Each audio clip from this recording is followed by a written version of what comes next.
Hello SPS Astrology lovers, this is Shankar Pratap Singh and you are watching SPS Astrology। दोस्तों आज मैं आपको बताऊंगा अधियोग के बारे में, यानी एक ऐसा योग जो इंसान को राजा बनाता है और राजा के समान ही प्रभावशाली बनाता है। ऐसे लोग बड़े बड़े मिनिस्टर होते हैं, बड़े बड़े बिजनेसमैन होते हैं और इनकी ख्याति दूर दूर तक होती है। अधि का मतलब आधार, अधि का मतलब अधिपति। तो अधियोग आपके बर्थ चार्ट में कैसे बनता है? और दो टाइप के अधियोग होते हैं, एक लग्ना अधियोग, एक चंद्र अधियोग। तो दोनों तरफ से आप अधियोग को देख सकते हैं, समझ सकते हैं, मून चार्ट में, लगन चार्ट में, और अगर चले चार्ट में भी ऐसा योग बनता है तो वो भी अधियोग माना जाएगा। तो अधियोग आपके बर्थ चार्ट में बनता कैसे? अधियोग को अगर आपको समझना है तो जुपिटर, मरकरी और वीनस की प्लेसमेंट को समझना बहुत जरूरी है।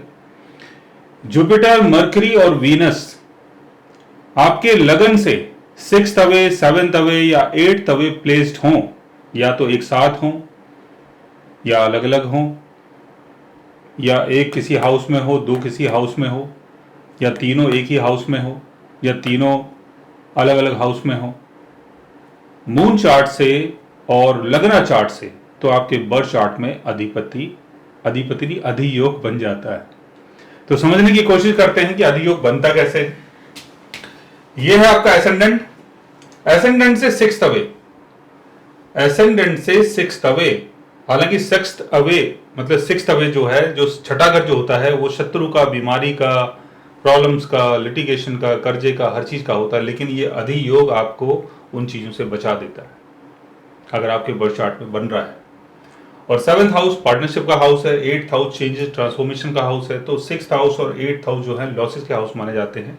लेकिन इस अधियोग में ये दोनों हाउस आपको सपोर्ट कर देते हैं। तो ये है आपका लगन, लगन से 6th अवे अगर जुपिटर, मरकरी और वीनस की प्लेसमेंट हो तो आपके बर्थ चार्ट में अधियोग बन जाता है। और अगर ये तीनों प्लेनेट यहां पर हों, जैसे जुपिटर अगर यहां पर है, मरकरी यहां पर है और वीनस यहां पर है, तब भी अधियोग बन गया। अगर ये तीनों यहां पर हैं तब भी आपके चार्ट में अधियोग बन जाता है। या मान लेते हैं कि जुपिटर यहां पर है और मरकरी आपका 7th हाउस में है और मरकरी के साथ वीनस यहां प्लेस्ड है, तब भी आपके चार्ट में अधियोग बन गया। या वीनस यहां पर नहीं है, वीनस यहां पर आ जाता है, तब भी आपके चार्ट में अधियोग बन गया। या वीनस यहां पर होता है, यहां पर नहीं होता, तब भी आपके चार्ट में अधियोग बन जाता है। या मरकरी यहां पर होता है और जुपिटर, वीनस यहां पर होते हैं, यहां पर कुछ नहीं होता, तब भी आपके चार्ट में अधियोग बनता है। अगर यहां पर कुछ भी नहीं है और यहां पर आपका जुपिटर है और साथ में वीनस है, तब भी अधियोग बन गया। मतलब किसी भी तरीके से ये जो 3 हाउसेज हैं, ये इन तीनों प्लेनेट से अगर ऑक्यूपाई हो जाते हैं या कोई एक हाउस भी ऑक्यूपाई होता है तो आपके चार्ट में अधियोग बन जाता है। और सेम ऐसी प्लेसमेंट मून से भी होनी चाहिए, यानी मून से भी अगर ऐसा योग बनता है तब भी आपके चार्ट में अधियोग बन जाता है। जैसे मून आपका यहां पर है मान लेते हैं, तो मून से 6th अवे आपका 9th हाउस, 10th हाउस और 11th हाउस हुआ। अगर हम मून चार्ट बनाते हैं तो ये आपका 6th हाउस हुआ, ये आपका 7th हाउस हुआ, ये आपका 8th हाउस हुआ। तो जुपिटर, वीनस, मरकरी की प्लेसमेंट अगर यहां पर होती है, मून आपका यहां पर है, लेकिन लगन से ये 9th अवे है, लेकिन मून से 6th अवे है, तब भी आपके चार्ट में अधियोग बन गया। जुपिटर, मरकरी, वीनस अगर यहां पर होता है तब भी मून से 8th अवे है, लेकिन लगन से 11th अवे है, तब भी आपके चार्ट में अधियोग बन गया।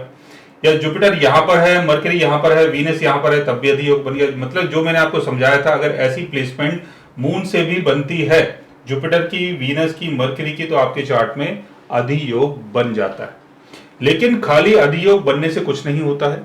अधियोग के साथ साथ ये भी आपको देखना है कि मून से 6th अवे, मून से 7th अवे और मून से 8th अवे जो हाउस है, उनके लॉर्ड्स की प्लेसमेंट कैसी है।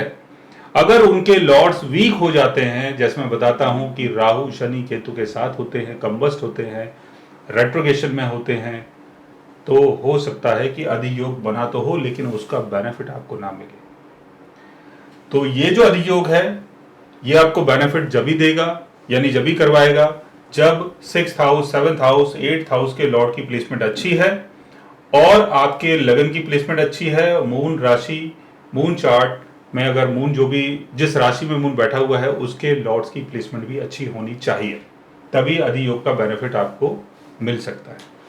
सो गाइस, आज मैंने आपको बताया एक ऐसे राजयोग के बारे में जो इंसान को बहुत ख्याति देता है, बहुत नाम देता है, और ऐसे लोग बड़े बड़े मिनिस्टर बनते हैं, राजा बनते हैं और राजा के समान ही होते हैं। आजकल तो राजा नहीं होते खैर, लेकिन जो बड़े मिनिस्टर हैं, जो पैसे वाले लोग हैं, वो राजा ही। तो हाँ, दूसरा मुझे ये भी बोलना था कि बिल गेट्स जो एक बहुत बड़े बिजनेसमैन हैं, उनकी कुंडली में भी अधियोग बनता है। सो गाइस, आज मैंने आपको बताया अधियोग के बारे में। अगर आप भी जानना चाहते हैं किसी ऐसे योग के बारे में, तो उसके लिए आप हमारे चैनल को सब्सक्राइब कर सकते हैं। और अगर आप हमसे बात करना चाहें, कंसल्ट करना चाहें, पर्सनली हमसे मिलना चाहें, तो आप हमारी वेबसाइट के थ्रू, हमारे ऐप के थ्रू हमसे मिल भी सकते हैं, बात भी कर सकते हैं, और गाइस आप हमसे कंसल्ट भी कर सकते हैं। So guys, take care, love you all.